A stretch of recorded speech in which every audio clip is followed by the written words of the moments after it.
Welcome to the South Coast Artist Index Gallery X Documentation Project Series, hosted by Sean FitzGerald. The project is the first phase of an agenda to scan Gallery X's entire collection of documents, including news clippings, posters, flyers, photographs, and more.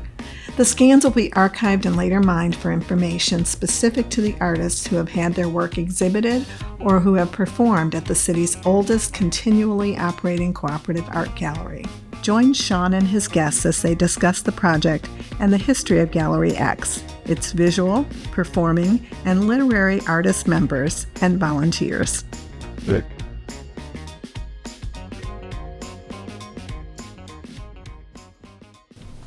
Hello and welcome to the South Coast Artist Index Gallery X Documentation Project. I'm your host, Sean G. FitzGerald, and it gives me tremendous pleasure to have in the studio today one of the founding members of Gallery X. This person has served many capacities for Gallery X, active member, integral part of the everyday operations that Gallery X is involved in, all the projects, from the hanging of the works each month on Monday nights to any musical productions that go on. This man is heavily ensconced in the production of all of that. So without further ado, I'd like to turn the microphone over to the man himself so he can introduce himself. Hello. My name is John Neiman, and I've been involved at Gallery X since even before it was called Gallery X, going back to 1990. 1990, the Spring Street days. Yes. You know, John, I had Christine Mayato FitzGerald in here yesterday. But I don't want to interrupt you. I'm sorry. Continue with what you were saying. No, just I was waiting for a question. Another little extension there. Yeah. So yeah, one of the things, since you mentioned, you've been from the beginning, 1990, when we were sitting yesterday, we started to talk about. I wonder what it was that you made these, and thank God you guys did it, made you decide to do your own thing and start your own gallery. What was the genesis of that? Was it, we suspected maybe, was it that there weren't enough galleries, or maybe enough galleries that suited what it was you guys wanted to do? What was it? Pretty much. I had gone to the Swain School of Design, which at the time was a small art college that had been around since sometime in the 1800s. Wow, that long, huh? Yeah. And it used to be in downtown New Bedford, kind of at the corners of like County Street and Hawthorne. There, these big, Greek revival mansions and Victorian houses that were part of our little art college, and we're talking little. My graduating class was about 27 people. Wow.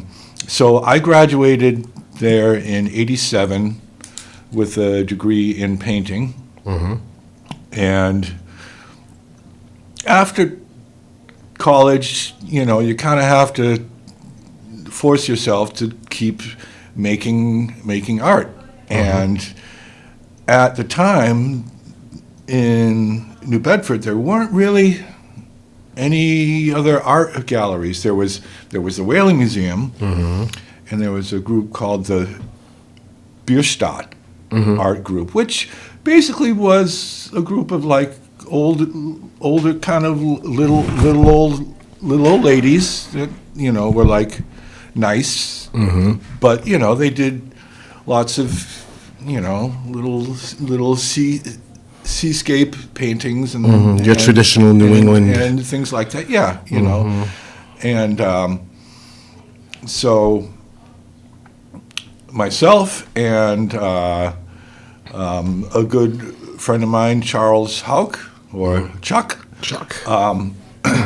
We were sitting around and saying, wow, wouldn't it be cool if we could, if we could have like this, like, big art show. It didn't start out as thinking of having an actual gallery that would be open for now going on 35 years. Right. Chuck was involved in a sailboat race that was taking place in August of 1990, and it was called Heritage Days. So it was a sailboat race plus kind of a downtown festival. And we looked around. At that time, there were a lot of empty retail spaces. In the late 80s, early 90s, downtown New Bedford, a lot of things were closing. And so we found one landlord who was willing to let us use a storefront space on Spring Street, right behind the Star Store, was willing to let us use it for a month. And when I say us, it was me and the other artists who I had gone to school with in the mid and late 80s, artists who were still around. And Chuck had gone to the Swain School in the late 70s, graduated in like 1980, 81. So he had a whole other group of friends. So we sort of combined our, group of artist friends and called them all up and said, we're having a show, put something in. And so, in August of 1990, we had the first, at that time, it was called a public hanging. Yes. Kind of a play on words, because it was an art hanging. We were hanging art. Right. You hang art. Yeah. Right. Exactly. Yeah. Nothing more to it than that. Right. It's funny how people, if they try hard enough, they'll find something wrong with almost anything, right? Yeah. Yeah. Yeah. And that's okay. I understand times have changed, and perception of language is a thing, and I get it. Yeah. So we had the one art show, and lots of people came out, and it was a lot of fun, and we said, well, gee, let's see if we can keep this happening. And well, we're gonna have to raise some money. How do we do that?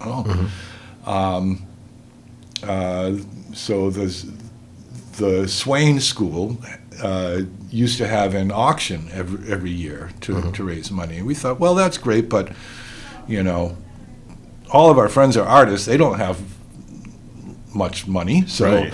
instead of an auction, let's make it a raffle where someone can spend like $10 or $20 and maybe they'll win Yeah. something. So we had the first art raffle, and it raised enough money for us to pay like the next 2 or 3 months rent. Nice. And we started having meetings and trying to come up with a name. But honestly, we did not have a business plan, business model. We did not do a feasibility study, which, I mean, if you want to do anything now, Right. you have to have a business plan. You have to do a feasibility study, if you want to get any grant money to come in. Right. We didn't know. We were a bunch of crazy hippie artists, business, what? Right. And so,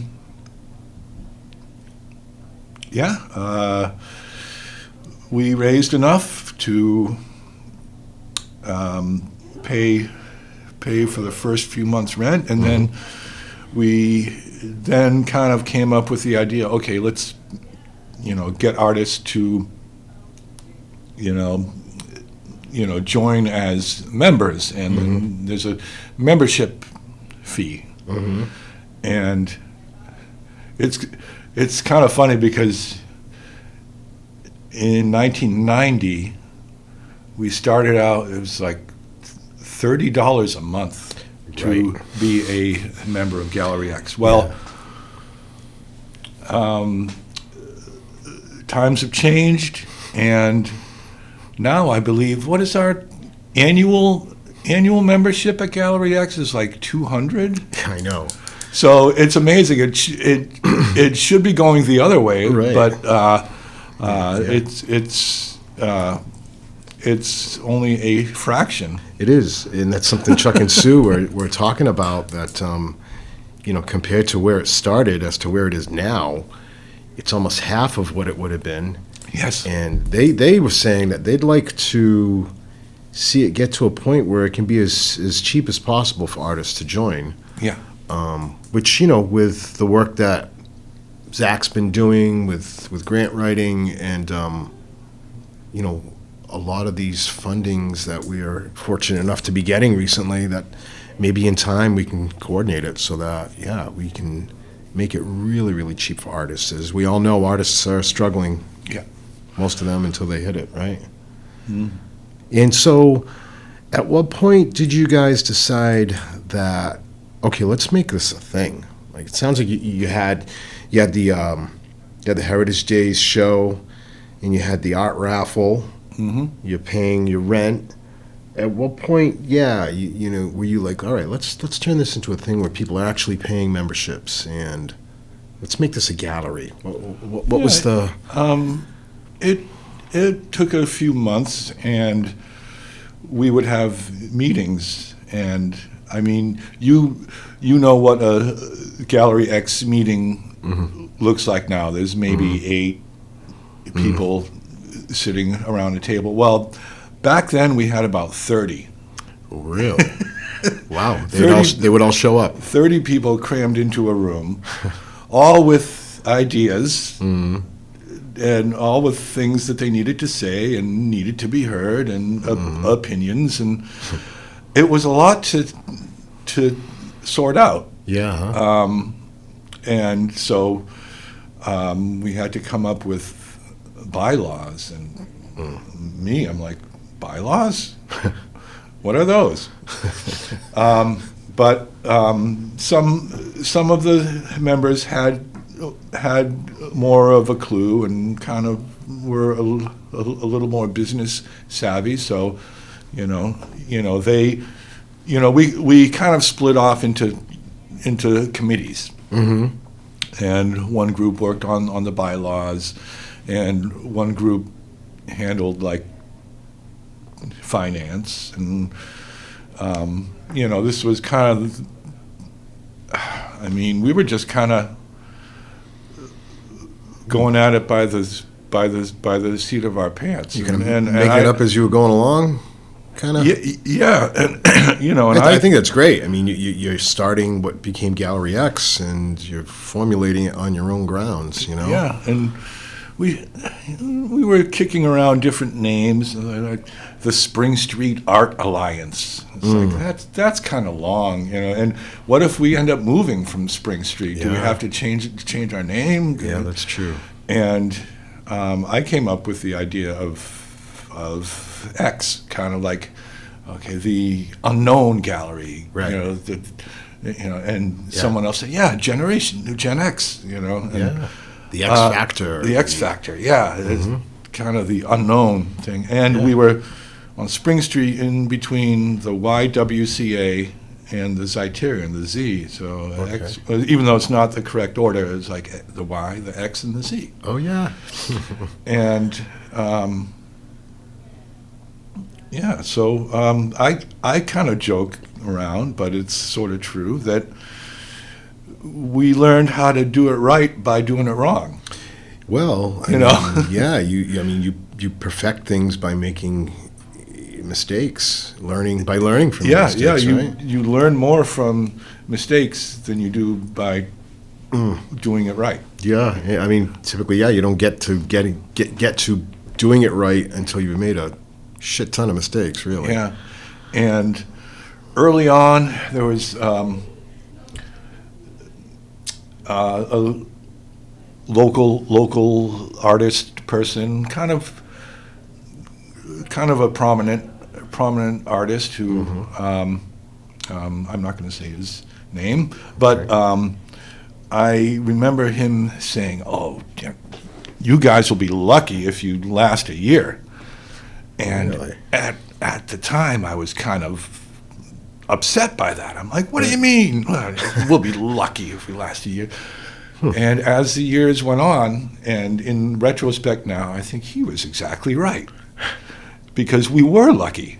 Yeah. We were lucky that we lasted the first year. Yeah. And we were lucky that we lasted the second year. Mm-hmm. And I think we're still kind of lucky to still be Yeah. around. You are, but I think with every stroke of luck, there's some hard work in there too. Oh, yeah. But you can't, we all need a break somehow or another. It sounds like you guys really got your break too when the owner of the building, which is now where Gallery X stands, really proposed to you folks about taking over that building and Oh, the church. yeah. And I mean, allowing you to stay there for a while to position yourself to eventually buy it.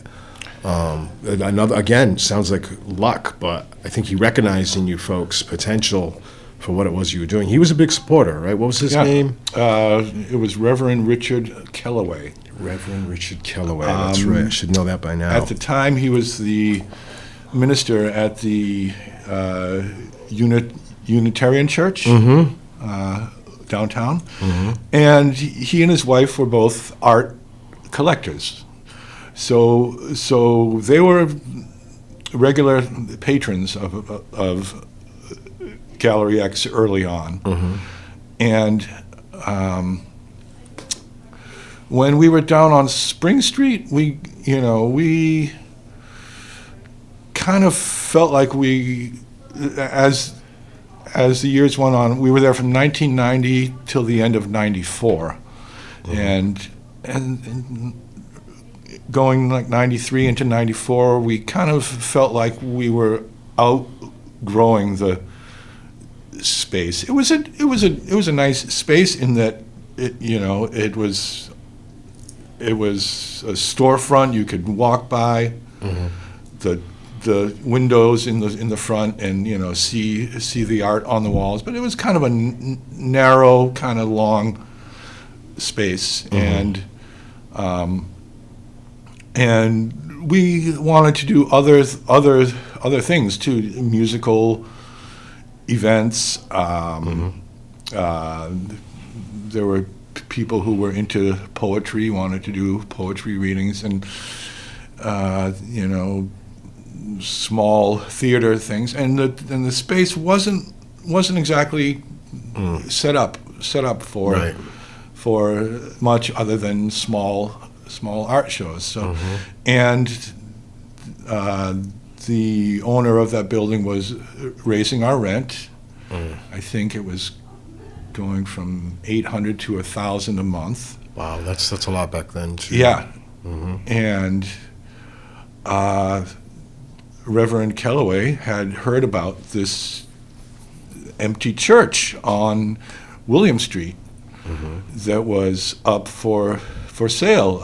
It had sat empty for a number of years.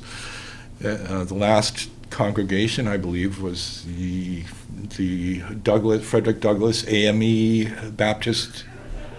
No, not Baptist. AME is Methodist. Methodist. Yeah. And so Reverend Kellaway came to us and said, "Look, I heard about this property. I'd be willing to purchase it and rent it to you guys." Wow. And he offered to rent it to us for less than we were paying. At Spring Street. Yeah. So he recognized, he was affiliated with you folks already as being an art collector, sounds like. Had he gone to some of your events at Spring Street Yes. prior, huh? Every Every. art show. It's funny. He and his wife would show up while we were hanging the show. Really? And even before any of the public had been able to see the show, they were already putting Offers, yeah? putting a dot on the wall next to the piece, meaning that they're buying that one. Wow. A lot of times, it ended up being a trade because they had a huge art collection. Okay. A lot of Mexican stuff. They would take annual trips down to Mexico, and they loved masks. Mm-hmm. So in their house in Fairhaven, they had like rooms with masks going like floor to ceiling, and Really? so a lot of us got some funky Mexican masks in trade for our art, which was okay. Yeah. Sometimes you prefer money, but Hey, to have an authentic work of Mexican art. Yeah. like Day of the Dead or exactly. a mask like that would be cool. So, he took an interest in you guys from the beginnings and really enabled you to have the home you have today, huh? Yeah. And of course, we moved in, and it was still like a church with church stuff everywhere. Pews that had to be taken apart. A lot of them were sold. Yeah. We managed to keep two pews in the back of what would have been the sanctuary, and one other short one that's kind of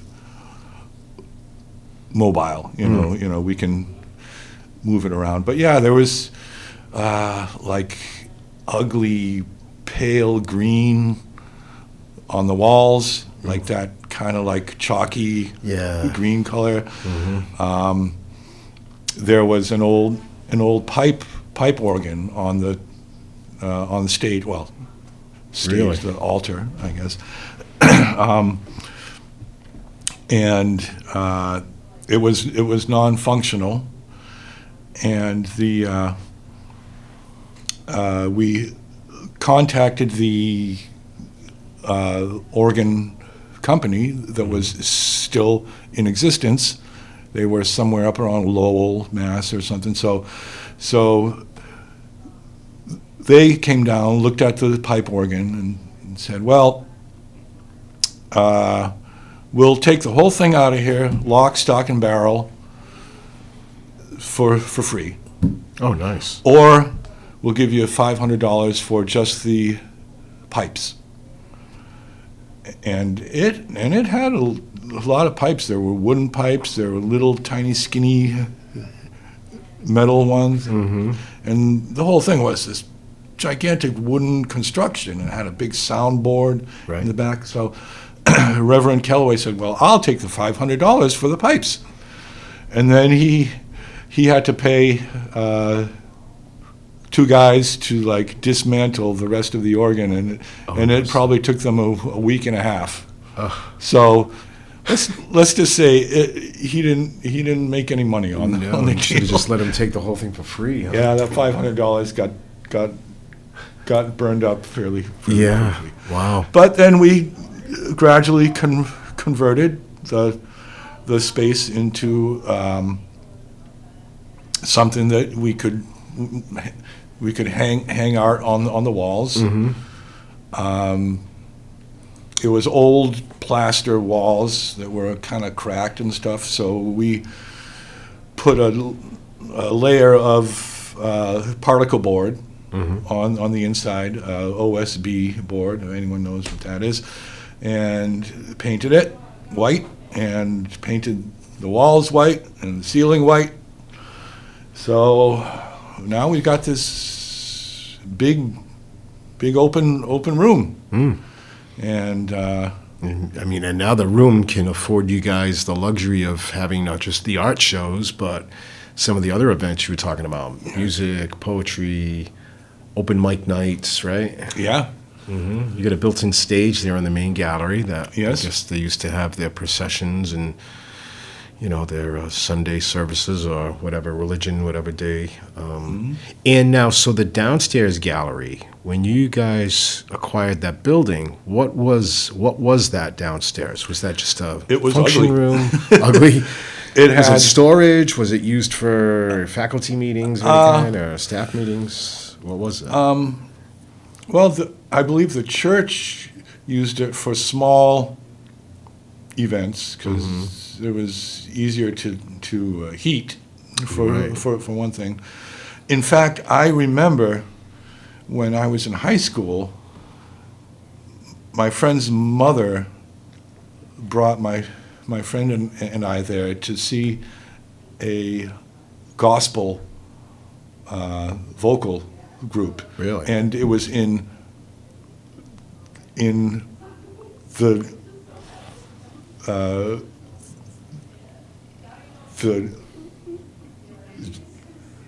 sorry. It's okay. It was in the downstairs. Okay.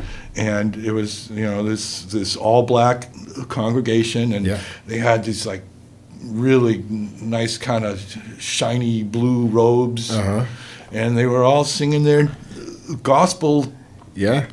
music, and it was great. Must have been cool, huh? So yeah, How old were you? I was like 15, Sweet. 16, and so when we got in there, the basement had ugly brown paneling that was all kind of warped and bubbling and coming off the walls because this building had been closed for years and it was kind of damp. Right. So the brown paneling, drop ceiling, the ceiling tiles, fluorescent lights. The floorboards were all warped, and it was just it was not really useful for anything. So for the for the first few years, Gallery X would use it for storage because people were always giving us stuff, whether we needed it or not. Right. So we had like a whole mismatched set of chairs and tables and everything, and but in the back part of the basement there was a kitchen, typical old church kitchen. It was like right out of the 1940s, it kind of looked like, and a side room which at that time had been the minister's office. Well, I was 29 years old, I was single, and I'm like, wouldn't it be cool to live in an old church? So, and the Gallery X needed to generate some kind of rental income to offset our expenses, because now we had to heat this huge building. Right. So again, I was working and young and single. I said, hey, what if I move into that back room? It's a decent sized room, maybe 20 by 20 feet. Yep. Enough room for a futon and a TV and a desk and a dresser and a couch. A perfect bachelor pad. Exactly. Right. Who else is living in an old church. That's quite the line too. If you meet somebody, want to come back to my church? Yeah. The Church of Johnny. Exactly. And then in the main room, I would have my bands rehearsing because it kind of had like a slight little raised stage, and we didn't care that the ceiling was falling down, and so yeah, for the first few years there, it was our rehearsal space, and it was my bachelor pad, and it, it paid the rent. Yeah. Served a purpose. And then eventually, I ended up moving in with my girlfriend. She wasn't crazy about living in a basement. So we got an apartment, and then the bands moved back into the room that used to be my apartment, and then we started fixing up the main space in the basement, which meant pulling down the drop ceiling, right, patching the holes in the plaster, putting up wallboard on top of the old paneling. Yeah, you didn't even bother taking off the paneling. You just put wallboard. Just went right over it. Right over it. Yeah, yeah. Less headaches that way. Because the paneling was all that was holding the plaster in. And it's still back there. Wow. So there's like layers and layers of wall. You'd never know.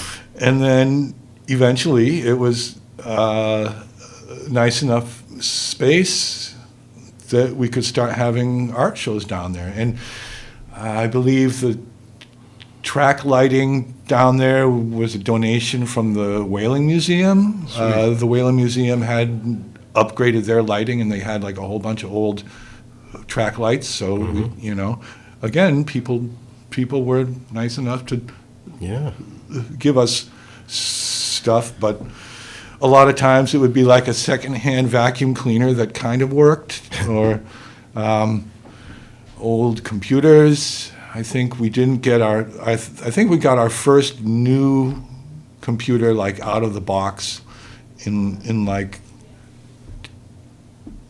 2010 maybe. Really? So for like the first 20 years, it was all like secondhand computers, and that's kind of how things went for a while. Well, you guys should be commended for starting this and keeping it going. People don't really, if you haven't been to Gallery X, you're doing yourself a huge disservice, because there's so much going on there. And John's been, as I mentioned at the beginning of this, an integral part of so much. Let's talk about some of the music that you're involved in too, John, if you don't mind. Because I was impressed when I first met you and then saw you performing. I thought that you were a pretty good drummer, and then I saw you performing again, and you were playing guitar, and I'm like, this guy's a pretty good guitarist. And then I saw you performing with someone else playing bass, and the talk about you is that you are extremely well versed on all of these instruments, but you'd never know it by meeting you. You're so unassuming, but you put an instrument in your hand and put you up on stage, and you're just like a firecracker, man. Well, thank you. So my first instrument was drums. I got my first drum set I think I was a sophomore in high school. Never took a lesson. Really? You can't read music. I'm actually low vision. I'm like legally blind. So if I were to try to read music, it would have to be on a gigantic screen with print that's like 6 inches high or something. So I learned to play drums by I was a teenager, and I would lock myself in my bedroom with the headphones on, trying to play along with.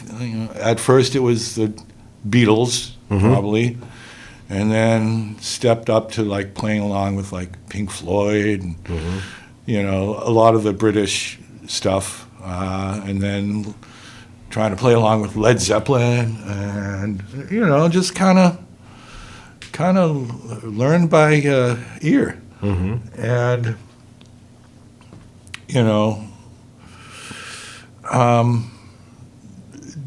didn't really start playing out in like clubs till maybe like the late 80s, early 90s, and guitar I picked up kind of by osmosis. I was after college I was living in an apartment with a couple other guys, and they both played guitar. And so there was always guitars laying around. Right. I couldn't play my drums in the apartment, so they would show me a few chords and a few scales and everything, and then one thing led to another. Yeah, and then in the mid '90s, I hooked up with my friend Tom Short, and we formed a band called the Dancing Dogs. Right. And that was a 5-piece. It was me on drums. There was bass.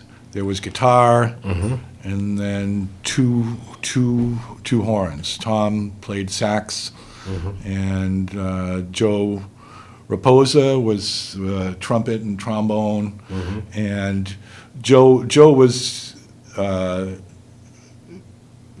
musically literate. He could write out charts, and he had gone to music school and all that, and we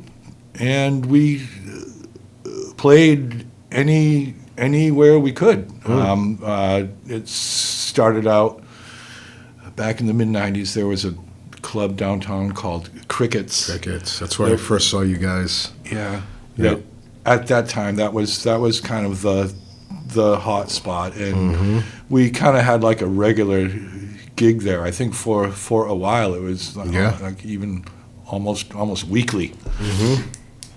And then my other band kind of was an offshoot of that, Pumpkinhead Ted. Right. And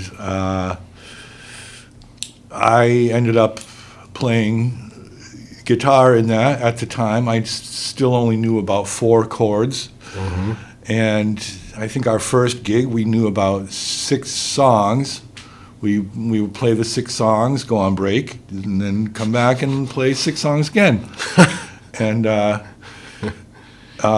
it was one of these things where we didn't have a name yet, and every week we would try out a different name. Right. And then one week we had seen an article in the paper about Ted Kennedy, and kind of commented, "Wow, he's kind of got like a really big head." And then you turn the page, and there's a picture of him as a young man, and it's like, even back then he had a really big head. And it was around Halloween, so there's jack-o'-lanterns everywhere, and we're like, yeah, he's got a pumpkin head, Pumpkinhead Ted. Pumpkinhead Ted. And the name stuck. And then it sticks, and the Kennedy lore lingers on. That's even right. today. What a phenomenal band Pumpkinhead Ted is. And, unfortunately, with the passing of Joe Raposo, such a loss in the community. Yeah, Joe Raposa passed away 2 years ago. So the Dancing Dogs have not really reformed. It kind of feels like we would have to kind of go back to square one. Yeah. I just we do carry on playing a couple of Joe's songs, though. Yeah, I heard you guys do one with Pumpkinhead Ted. In Pumpkinhead Ted. So the music Yeah. lives on. Yeah, you carry on the spirit. Yeah. That's most important. I was, for this podcast series, I'd like to do one on Joe, and bring in a few people to speak about him. If you'd be interested in doing that, I was thinking about talking to yourself. Haven't seen if Tom Schultz would come in. Tom? But trying to catalog Gallery X and its importance. His name is all over a lot of the original materials, the flyers, some of the original flyers. He's in a lot of the pictures, just like yourself. So I thought that we should definitely, we owe an homage to him to do one of these shows, talk about Joe a little bit. Well, actually, the whole Raposa family was very involved in Gallery X for a long time. Joe's father, also Joe, was my high school art teacher. Really? Yeah, and he encouraged me to apply for the Swain School. Right. And Joe's younger brother John was the original bass player in the Dancing Dogs. Joe's older sisters, Mary and Liz Raposa, have always been patrons of very supportive of the gallery. Yeah. I know Liz. I don't think I've met Mary. I must have. Yeah, Mary's now, she's the head of Parks and Recreation. I have met her. For the city. Yes. And so, I mean, I grew up around the whole Raposa clan. Yeah. And they have kids and now grandkids and really nice folks. Yeah, they're good people, and their impression has definitely left a mark on the community here in New Bedford. And I knew Joe. I met Joe. I remember exactly when I met him. I was in college. It was the first house I lived in when I left my mom's place. We lived on Arnold Street. We used to call it the Arnold Street Cafe. It's the house right before Penny's. If you go down to Arnold Street, the convenience store Penny's. I don't know if you're familiar with that. Yeah. It's the store right before it, 179 Arnold Street. Oh, yeah. And I don't know. Oh, I know what it was. One of my roommates, Steve Tavares, played trumpet. And he played trumpet with Joe and some, how horn players they all know each other. And Yeah. they played in this band or this community band. And we wanted to form a band. Steve played trumpet, but he didn't want to play trumpet in the band. He wanted to learn how to play bass. So we decided to form this band. And we called Joe in to play trumpet. And we didn't play out or anything. We just got together and sat around the house and tried to play tunes, like some older Velvet Underground stuff, some early Sly and the Family Stone stuff, Joe blowing his trumpet. And so, I met Joe then first, and I bump into him a lot in the music scene. He ended up playing with the Rude Boys 3 years ago. He did a show with us at the Vault. Yeah. He's a really talented cat. Yeah. He's missed in this community. He was like the older brother I never had. Yeah. But also the older brother who never grew up. Yeah. Happens a lot with older brothers. Because even though he was he passed in his early 60s, he was always kind of like a silly kid. He seemed like the same age forever. I know. Like when I met him in 1990, and then I saw him again years later in 2019 when we played at the Vault, he hadn't really changed. A few more gray hairs, but still the same Joe. He was Yeah, still the same guy. And I think about Joe a lot because when I moved into my current apartment, his daughter Elise was cleaning out Joe's apartment after his passing, and she brought me a couple boxes of kitchen stuff. Oh, okay. So I drink my cup of coffee every morning out of Joe's old There you go. mug, There you go. So, yeah. So he's still a part of your life. He's still around. Yeah, for sure, man. Energy doesn't disappear. Yeah. And that's what everything is made up of energy. We just change forms. Sometimes I think his ghost is hanging around at Gallery X. Oh, I'm sure. I felt it. I felt it before a few times. Presence that strong just cannot just disappear. So some of the future plans for Gallery X, real quick. We talked with Chuck and Sue about the capital campaign, and we've got the Gallery X Music Orgy Fest coming up September 28th. We've got the Murder Mystery Theater happening on October 26th. And have you decided if you're gonna be a part of the Murder Mystery, or are you gonna just be a spectator? I'll probably be a spectator / support. Yeah. John's always he sets up the sound equipment. He usually he's manning the board or has it set up for whoever to just come in and play. So you'll be involved in some way or another, right? Yeah. I'll be there, either involved with the sound or set up and break down or whatever I can do. But theater type stuff is not really my thing, even though I worked in a theater for like 30 years. Yeah, the Z, right? Yeah, I worked at the Zeiterion for close to 30 years there. Yeah. But the future, we're just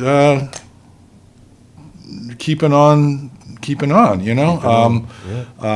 We have monthly exhibits, which is a much more aggressive schedule than any other local gallery / museum that I've seen. Most places, when they put up a show, it's up for 2 or 3 months. But yeah, monthly exhibits both upstairs and in the downstairs too. Yeah, the Frederick Douglass. The current exhibit, the public exhibition, it encompasses both floors, but and that was the second largest show so far, huh?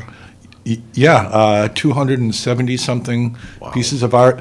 It is the largest number of individual artists that we've ever had in one show. Is that right? 99. 99 different 99 artists. different artists. Wow, it's amazing. And you don't see other galleries doing these type of things, on the scale that we do.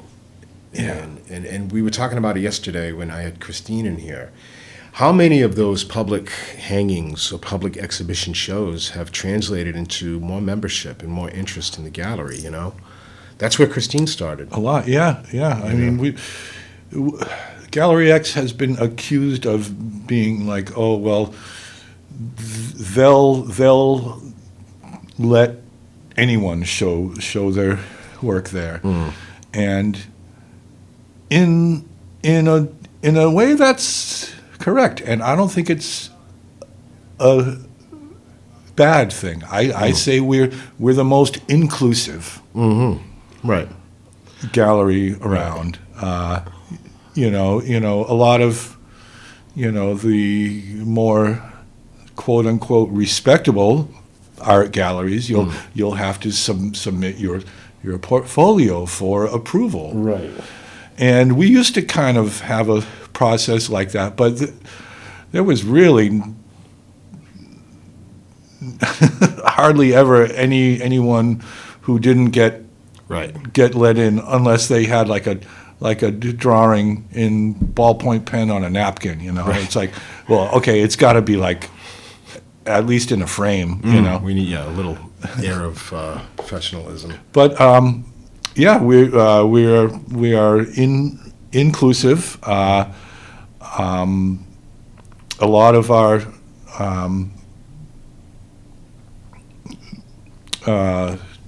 shows, like our open shows like this month of the public exhibition, we'll have first timers, people who have never put anything in an art show anywhere, and they're usually very self-conscious and nervous and everything, and then they come to the openings and they'll be standing in front of their piece, taking selfies, and they bring their family, and everyone's like, "Oh, you're in an art show. You're an artist now." Yeah. And I love that. Yeah. And because people think it's this whole thing, it's this whole process where in Gallery X, it strips it down to the basics. You got work. We make it easy for you to put it on the walls. And yeah, you are an artist, right? I mean... Yeah. And we've seen people join, and we've seen their artistic growth, and then they, sometimes they move on to bigger and greater things. So in a certain way, we're kind of an essential stepping stone or a way in to the art community, for a wider range of people. Yeah, and what we seem to come back to in these podcasts is there's this thing about that building that it instills passion for it. I don't know what it is. I don't know. It's a combination, I think, of people like yourself, Chuck, Sue, who really have poured your heart and soul into the building, and that's infectious. It rubs off. And that public exhibition, public hanging, when we first, started to visit Gallery X, Christine's first works were in there. It was a welcome mat for us, and we were the guests that never left, because we've been there ever since. And thank you, as I've thanked Chuck and Sue, and thank you for doing what you did those 35 years ago and starting this, because whether you know it or not, you've affected lives of a really untold amount of people, and you still are. So from the bottom of my heart, thanks for doing that. And that's one of the reasons why I know, for me, why I'm so involved with it is because it touched me, and I want to give back too. And there's just something magical about that place, man. It's very cool, So thank you. Thank you. Yeah. So thank you for coming in today, John. We're getting silly emotional right now, right? Yeah. But hey, it's a that's the thing about Gallery X. It touches you, it really does, and on a different level. And, well, if I can just throw in one more thing. Sure.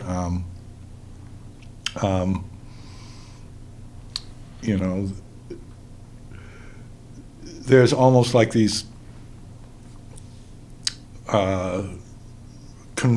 concentric circles, okay? People in downtown New Bedford, a lot of people have heard of Gallery X. And then maybe you go out to the whole range of the city, north end, south end, and people have heard, but not quite so many. And then you go out to outwards towards Fall River or Providence, and maybe a few people, but mainly in the art community, have heard of Gallery X. Well, I've got a friend visiting me this week. He lives in Florida, but he travels a lot. And he was at an event in Texas last year, an event called South by Southwest, which is music and film and all this big kind of mega, not a convention, but it's like a big festival kind of thing. And he ended up striking up a conversation with a woman there, and it turns out she was from Rochester, Mass. Is that right? And my friend is like, "Oh yeah, I know people in I'm from New Bedford, and I got friends who are involved at Gallery X, and she's like, Gallery X, I love Gallery X. I've been going there my whole life. Really? Yeah. Wow. In So- Texas, huh? Yeah. So far-reaching, and the fact that after nearly 35 years, there's people who have grown up knowing it as something that's always been there. Yeah, part of their lives, you know? Yeah, I mean, we used to do an annual high school art show, so maybe they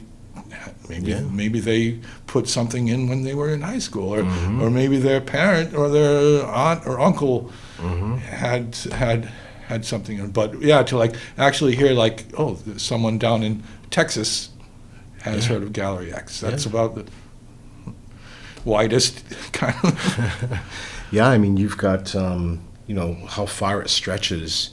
And I'm sure if we really looked into it, I'm sure you might find some people who were a part of this gallery who've gone on and started their own galleries, Yes. And that's the power of Gallery X. I mean, it's far-reaching, and it's that passion, man, that I think really, you don't really get that kind of feeling from some of the other galleries that I've walked into, that welcoming feeling, that sense of your home, So thank you for that, man. Very cool. Well, it was a lot of people, a lot of volunteers, yourself and Christine too, but a lot of hard work, and just kind of sometimes it was like you're banging your head against the wall, and then sometimes it's glorious victory. You know? Yeah. Gong Show was fun, huh? Oh yeah. It was a lot of fun. You guys did a great job. Like, really, we talked about it when Chuck and Sue were in here a little bit.